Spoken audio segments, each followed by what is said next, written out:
Adão e Eva realmente faleceram no mesmo dia em que provaram do fruto proibido? Se sim, por que as Escrituras afirmam que Adão viveu por 930 anos? O que poucos percebem é que a morte deles contém um mistério profundo, e a resposta para essa questão pode transformar a forma como você compreende o propósito divino para a humanidade. Hoje, vamos desvendar o que de fato ocorreu com Adão e Eva após a transgressão, como e quando perderam suas vidas e qual o significado disso para nós. Prepare-se, pois essa revelação desafiará tudo o que você já ouviu sobre esse momento crucial da narrativa bíblica. Mas antes de continuar, peço que se inscreva no canal. Deixe seu like, comenta aqui embaixo o que você sabe sobre essas perguntas acima.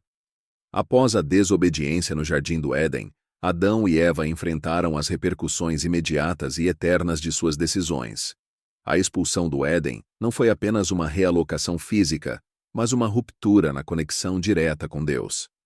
Eles já não estavam no ambiente de perfeição onde caminhavam lado a lado com o Criador em plena harmonia. A partir de então, o sofrimento, o esforço e a mortalidade passaram a fazer parte de sua nova existência.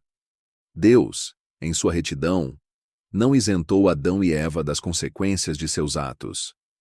O primeiro veredito foi dirigido a Eva, que passaria a sentir dores intensificadas no parto e teria uma relação marcada por desafios com seu esposo. Contudo, a promessa de redenção já estava à vista. Gênesis 3,15 apresenta a profecia messiânica, referindo-se à descendência da mulher que esmagaria a cabeça da serpente, uma clara alusão ao Salvador que viria para restaurar a humanidade. Para Adão a sentença foi severa. A terra, antes próspera e fértil, agora se tornaria árdua para cultivar. Seu trabalho passaria a ser penoso, e ele teria que lutar para obter sustento de um solo que antes lhe proporcionava fartura e alegria. O esforço passaria a ser sinônimo de cansaço e dor. Gênesis 3,21 deixa evidente: porque tu és pó, e ao pó retornarás. Entretanto, apesar da penalidade, Deus não os abandonou. Mesmo em meio ao juízo, ele concedeu uma promessa: a de que um dia a descendência de Eva traria restauração ao que havia sido perdido. Esse é o primeiro vislumbre da redenção que permeia toda a Bíblia, onde o pecado de Adão e Eva aponta para a vinda de Jesus, o segundo Adão, que triunfaria sobre a morte e a separação eterna de Deus. Ao darem início à sua nova realidade fora do Éden, Adão e Eva passaram a conviver com a dor e o sofrimento.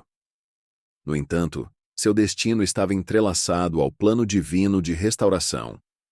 Embora a morte física fosse inevitável, ainda havia esperança de que o relacionamento rompido com o Criador pudesse ser restaurado. A trajetória de Adão e Eva não se encerra com a queda, mas se desenrola ao longo das gerações, apontando para o sacrifício redentor de Cristo. A primeira morte, que selou a nova realidade da humanidade, ocorreu com seus filhos. A história de Caim e Abel não apenas introduz a violência no mundo, mas também nos ensina sobre as escolhas humanas e as implicações espirituais de um coração afastado de Deus. No cerne da tragédia narrada em Gênesis 4 está o contraste entre dois tipos de adoração. Abel, o filho mais jovem, oferece ao Senhor um sacrifício de excelência, o melhor de suas ovelhas, demonstrando sinceridade e devoção genuínas. Já Caim, por sua vez, apresenta os frutos da terra, mas sem verdadeira entrega. Isso nos mostra que Deus não considera apenas as ações externas, mas, sobretudo, a intenção que as motiva. O ressentimento cresce no coração de Caim, e em vez de corrigir seu erro, ele decide eliminar seu irmão. O primeiro homicídio da história ocorre não apenas por inveja, mas como um reflexo de um coração dominado pelo pecado. A morte de Abel não se trata apenas de um ato de violência física, mas simboliza uma separação definitiva entre o homem e Deus. Uma ruptura irreparável pelos próprios esforços humanos. Quando Caim assassina Abel, ele inicia o ciclo de morte e sofrimento que se perpetuaria por todas as gerações.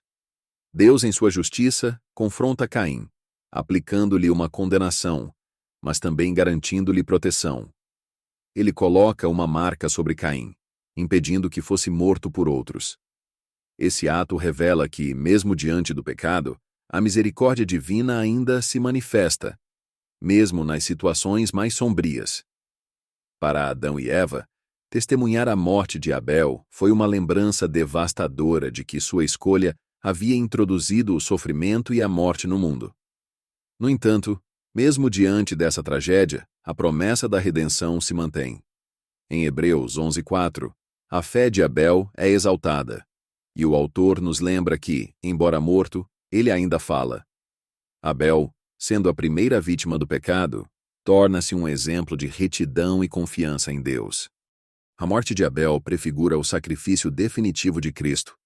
Assim como Abel, o justo, foi morto injustamente, Jesus entregaria sua vida para redimir a humanidade. O sangue derramado de Abel clama por justiça, mas o sangue de Cristo traz a reconciliação. Após esses acontecimentos, a questão permanece: como e quando Adão morreu? A Bíblia fornece poucos detalhes sobre seus últimos dias, mas sabemos que ele viveu por 930 anos, conforme Gênesis 5:5. A longevidade de Adão pode parecer surpreendente para nós, considerando a expectativa de vida atual. No entanto, os primeiros capítulos de Gênesis descrevem uma realidade em que os seres humanos viviam muito mais tempo. Alguns estudiosos sugerem que fatores ambientais, como uma atmosfera mais pura antes do dilúvio, podem ter contribuído para tal longevidade. Além disso, os efeitos degenerativos do pecado ainda não haviam se manifestado de maneira tão acentuada. Contudo, a morte de Adão não foi inesperada. Deus havia advertido claramente em Gênesis 2:17 que no dia em que comesse do fruto proibido, certamente morreria. A morte física, portanto, foi uma consequência direta do distanciamento de Deus.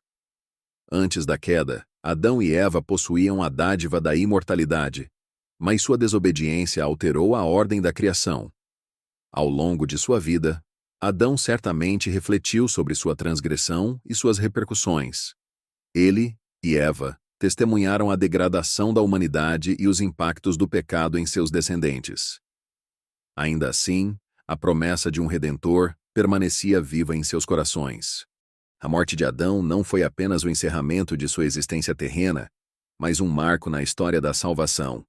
Em Romanos 5:12, o apóstolo Paulo declara que, assim como o pecado entrou no mundo por um só homem e por meio dele, a morte, assim também a morte se estendeu a todos os homens, pois todos pecaram.